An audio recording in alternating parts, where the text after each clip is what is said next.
जब कभी प्रेम और त्याग की बात की जाती है, तो कृष्ण और राधा का नाम सबसे पहले आता है।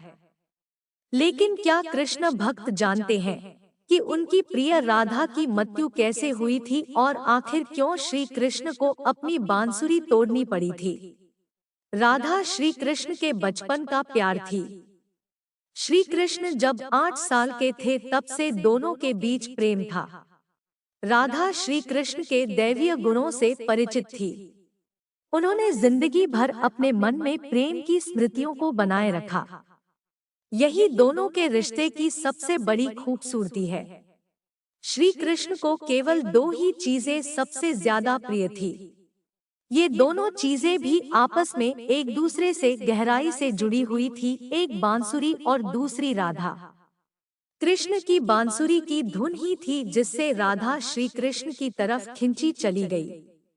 राधा की वजह से श्री कृष्ण बांसुरी को हमेशा अपने पास ही रखते थे। भले ही श्री कृष्ण और राधा का मिलन ना हो सका, लेकिन उनकी बांसुरी उन्हें हमेशा एक सूत्र में बांधे रखा। श्री कृष्ण के जितने भी चित्रण मिलते हैं, उनमें बांसुरी जरूर रहती है।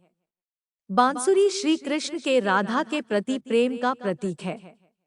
वैसे तो राधा से जुड़े कई अलग अलग विवरण मौजूद हैं, लेकिन एक प्रचलित कहानी नीचे दी गई है। भगवान श्री कृष्ण से राधा पहली बार तब अलग हुई जब मामा कंस ने बलराम और कृष्ण को आमंत्रित किया। वृंदावन के लोग यह खबर सुनकर दुखी हो गए थे। मथुरा जाने से पहले श्री कृष्ण राधा से मिले थे। राधा कृष्ण के मन में चल रही हर गतिविधि को जानती थी। राधा को अलविदा कह कृष्ण उनसे दूर चले गए। कृष्ण राधा से ये वादा करके गए थे कि वो वापस आएंगे, लेकिन कृष्ण राधा के पास वापस नहीं आए। उनकी शादी भी रुक्मिणी से हो गई। रुक्मिणी ने भी श्री कृष्ण को पाने के लिए बहुत जतन किए थे। श्री कृष्ण से विवाह के लिए वह अपने भाई रुक्मी के खिलाफ चली गई। रुक्मिणी ने श्री कृष्ण को एक प्रेम पत्र भी भेजा था कि वह आकर उन्हें अपने साथ ले जाए। इसके बाद ही कृष्ण रुक्मिणी के पास गए और उनसे शादी की। कृष्ण के वृंदावन छोड़ने के बाद से ही राधा का वर्णन बहुत कम हो गया। राधा और कृष्ण जब आखिरी बार मिले थे तो राधा ने कृष्ण से कहा था कि भले ही वो उनसे दूर जा रहे हैं, लेकिन मन से कृष्ण हमेशा उनके साथ ही रहेंगे। इसके बाद कृष्ण मथुरा गए और कंस और बाकी राक्षसों का वध किया। इसके बाद प्रजा की रक्षा के लिए कृष्ण द्वारका चले गए और द्वारकाधीश के नाम से लोकप्रिय हुए। जब कृष्ण वृंदावन से निकल गए, तब राधा की जिंदगी ने अलग ही मोड़ ले लिया था। राधा की शादी एक यादव से हो गई।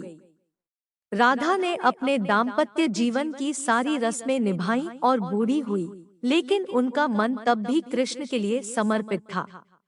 राधा ने पत्नी के तौर पर अपने सारे कर्तव्य पूरे किए। दूसरी तरफ श्री कृष्ण ने अपने दैवीय कर्तव्य निभाए। सारे कर्तव्यों से मुक्त होने के बाद राधा आखिरी बार अपने प्रियतम कृष्ण से मिलने गई। जब वह द्वारका पहुंची तो उन्होंने कृष्ण की रुक्मिणी और सत्यभामा से विवाह के बारे में सुना, लेकिन वह दुखी नहीं हुई। जब कृष्ण ने राधा को देखा तो बहुत प्रसन्न हुए।